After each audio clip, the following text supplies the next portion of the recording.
Não muito depois de formado, Drummond começou a trabalhar como redator-chefe do jornal Diário de Minas. Na época ele já produzia literatura e em 1930 publicou alguma poesia, que a gente viu no primeiro vídeo, a capa desse livro, Alguma Poesia. Seu primeiro livro, que foi escrito, né, e publicado, o próprio autor pagou pela primeira tiragem da obra, que contou com apenas 500 exemplares. Então, assim, como ele não tinha muito apoio, não tinha um apoio de uma grande editora, ele mesmo que fez a publicação, a impressão, encadernamento, capa. Ele pagou por tudo e como tudo saiu do bolso dele, né? Ele era funcionário público, além de ter essa revista. Ele só fez 500 exemplares. Não procurou imprimir, né? Fazer mais tiragens no livro, até porque o valor iria sair além das possibilidades que ele tinha na época para fazer esse trabalho. Então, quando ele começou a ser redator-chefe do jornal do Diário de Minas, ele já estava produzindo literatura. Ele já escrevia poesia, ele já escrevia contos, ele já escrevia crônicas. Então, ele já estava por dentro, já estava inserido nesse meio da poesia, nesse meio poético, na escrita generalizada de contos e versos. Então, apesar de já estar inserido nessa cultura, nessa escrita, ele não tinha o apoio de uma grande editora para que pudesse editar o livro, fazer a tiragem, organizar a capa, publicar e fazer as cópias dos exemplares. Então, ele mesmo fez a edição. Em 1934, o Mineiro se mudou com a família para o Rio de Janeiro, onde começou a trabalhar como chefe de gabinete do então ministro da Educação, Gustavo Capanema. Segundo os biógrafos de Drummond, esse período foi essencial na vida do autor, pois fez com que ele observasse o governo de outra perspectiva e mudasse suas opiniões políticas. Então, a opinião política dele era uma, e depois que ele passou a trabalhar nesse gabinete, foi sido alterada, né? O Drummond era, como ele foi dito no vídeo anterior, o pai dele era militar, então ele tinha uma visão de política um tanto quanto militarista. E quando ele passou a ver a forma como o político levava a organização do gabinete, era um ministro de educação, e ele passou a discordar de algumas coisas. E aí passou a vivenciar a educação de uma forma diferente da qual ele estava acostumado. A visão dele política passou a ser diferente da visão que ele tinha antes de ingressar para esse gabinete, né? Antes de trabalhar com o chefe de educação. Então, ele tinha uma visão de que o político precisava agir de uma determinada forma. E quando ele viu de uma forma mais... a gente pode dizer que ele tinha essa visão teórica, e depois ele passou a ter uma visão prática da coisa. Ele passou a vivenciar de perto como aquilo tudo funcionava, como aquilo tudo era organizado, como era levado à frente as coisas, como os políticos trabalhavam, e percebeu que aquele realmente não era o mundo para o qual ele tinha sido chamado, né? Não fazia parte da realidade dele ser daquele jeito. Bom, pouco mais de uma década depois, ele largou o cargo e passou a escrever para diversos periódicos. Periódicos, quando a gente fala, são livros, revistas que não são feitos todo dia, né? Tem um período, ou uma vez na semana, ou uma vez ao mês, ou a cada 3 meses. E se tornou editor do jornal Imprensa Popular, lançado pelo Partido Comunista Brasileiro. Nessa época, ele já havia lançado outros livros que o consagraram como Sentimento do Mundo e Rosa do Povo. Esses 2 livros a gente viu, né, lá no iniciozinho, foi no primeiro vídeo, no segundo, as capas desse vídeo, e eu disse para vocês que esses foram um dos livros, os 2 livros mais importantes da carreira de Drummond. Sentimento do Mundo e Rosa do Povo são livros extremamente importantes para a gente entender e compreender a poesia de Drummond, para a gente entender como é que pensa o poeta. como é que ele organiza suas ideias, quais são os sentimentos que ele possui, quais são os sentimentos que ele implica nessa obra, o que é que ele tem organizado dentro de sua cabeça de poeta, dentro dessa estrutura poética que ele possui e que passa para a escrita, que passa para o livro, que passa para o concreto, né? Porque até então, tudo aquilo que ele tinha, ele só fez a tiragem de um livro e ainda assim foram com poucas cópias, porque não tinha patrocínio, não tinha editora interessada. Mas aí, após a divulgação dessa primeira obra, ele passou a ter uma editora que se interessasse em publicar sua obra. E foi aí que ele conseguiu publicar Sentimento do Mundo, em 1940, e Rosa do Povo, 5 anos depois. Então, a partir daí é que a carreira de Drummond como poeta começou a se alavancar, né? Porque ele já tinha uma carreira, ele já era funcionário público, ele já tinha sido editor-chefe, ele já tinha trabalhado no gabinete de educação. Mas a carreira dele ainda não era, a carreira de poeta dele ainda não era conhecida. Sua poesia o tornou um dos maiores poetas brasileiros de todos os tempos. Drummond não ganhou fama por causa do povo, mas porque foi exaltado pelos intelectuais e por movimentos culturais populares, como a Tropicália e a Bossa Nova, por exemplo. Explica Celso Cavicchia, professor de literatura formado em letras pela USP, em entrevista a Galileu. Então, a linguagem que Drummond exercia na sua poesia não era uma linguagem próxima ao povo. A forma como Drummond fazia a poesia não era poesia ritmada, não tinha rima. Então, as pessoas não estavam acostumadas com esse tipo de escrita. As pessoas queriam rima, as pessoas queriam que a coisa combinasse, ficasse bonitinho no som. E Drummond não tinha essa preocupação, ele não se interessava em que sua poesia saísse bonitinha para o som. Ele se interessava no sentimento que ele estava impondo ali naquela sua escrita. Então, por conta disso, ele não ficou conhecido popularmente, como outros poetas. Cecília Meirelles é uma poeta que ficou conhecida pelo povo. Drummond não. Drummond era exaltado por intelectuais. A grande elite intelectual literária da época, jornalistas, escritores, grandes poetas, foram essas pessoas que colocavam Drummond lá para cima, que alavancavam a sua carreira, a sua escrita, a sua poesia, tudo aquilo que ele demonstrava. Porque o povo em si, a classe mais base, a classe mais pobre, não tinha, além de não ter acesso à sua escrita, não tinha essa popularidade pela população. Quando tinha, não entendia o que ele queria dizer. E aí, se não entendia, acabava por não disseminar aquela escrita, não passar adiante.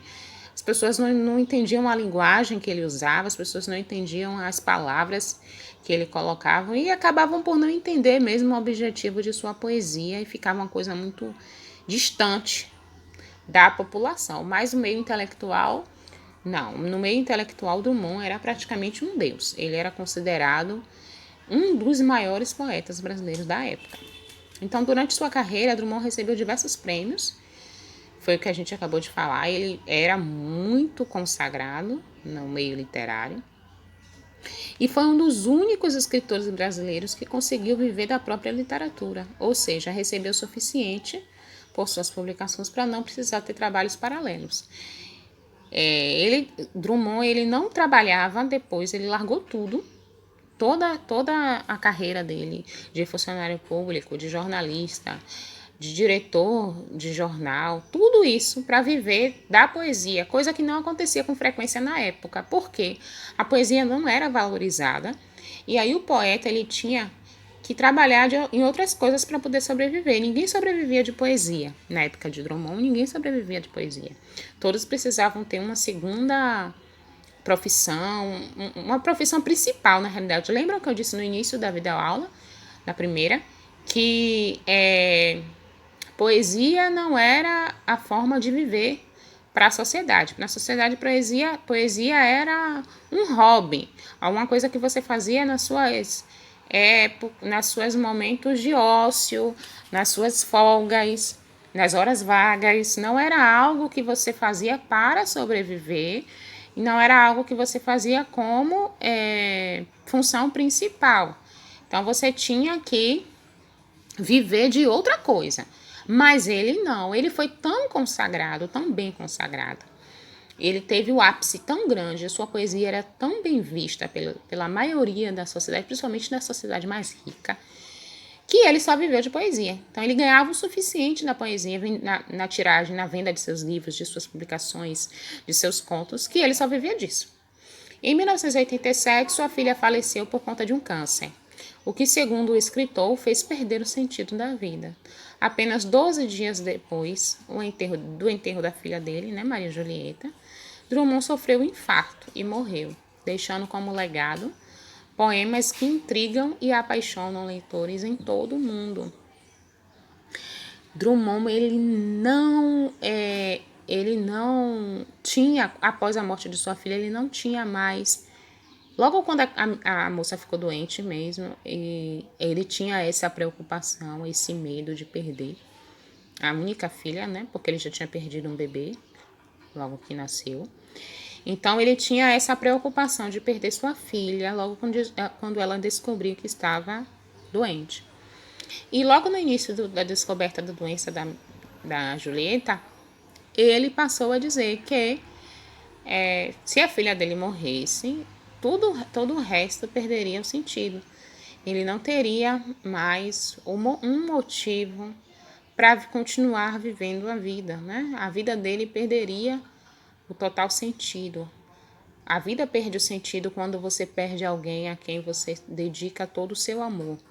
Era o que ele dizia, em uma das suas últimas poesias, antes da morte definitiva da filha, até porque o câncer, na época, século XX, era praticamente uma sentença de morte, né? Se descobrisse que estava com câncer, estava praticamente morto, né? E ele sabia disso, tanto que sabia que já previa esse acontecimento trágico em sua vida. Bom, assim como sua vida, o perfil de escrita de Drummond, Carlos Drummond de Andrade, variou muito com o passar dos anos. O autor produziu obras com versos livres, brancos, mas também resgatou estruturas clássicas como os sonetos. Soneto seria algo que ele não faria por um tempo, né? Porque soneto era uma coisa bem clássica e Drummond era moderno. Ele apoiava o modernismo. O Mineiro, entretanto, entrou em cena apenas na segunda fase do modernismo, que durou de 1930 até 1945. Nessa época, os artistas já haviam amadurecido os ideais do movimento e podiam focar em outros temas, como o regionalismo, a mistura de diversos tipos de fontes e a construção de algo totalmente brasileiro, características presentes no trabalho de Drummond. Então, o modernismo teve 3 fases: primeira fase moderna, a segunda fase e a terceira fase moderna. Drummond entrou na segunda fase do modernismo. Ele não iniciou o movimento, mas ele entrou na segunda fase, dando força ao movimento. No modernismo se pregava o nacionalismo, ou seja, vamos valorizar a cultura das nossas pessoas, a cultura do brasileiro, o regionalismo, ou seja, a forma de falar de cada região. Lembra que a gente viu o regionalismo como variação linguística na aula de português? Então, Drummond valorizava o regionalismo. A gente leu uma poesia dele, que é a Infância, onde ele retratava a sua infância e as palavras que ele utilizava eram palavras típicas do interior de Minas Gerais. E isso não era valorizado antes do modernismo. O bacana na poesia brasileira do início do século XX, final do século XIX para início do século XX, era você ser europeizado.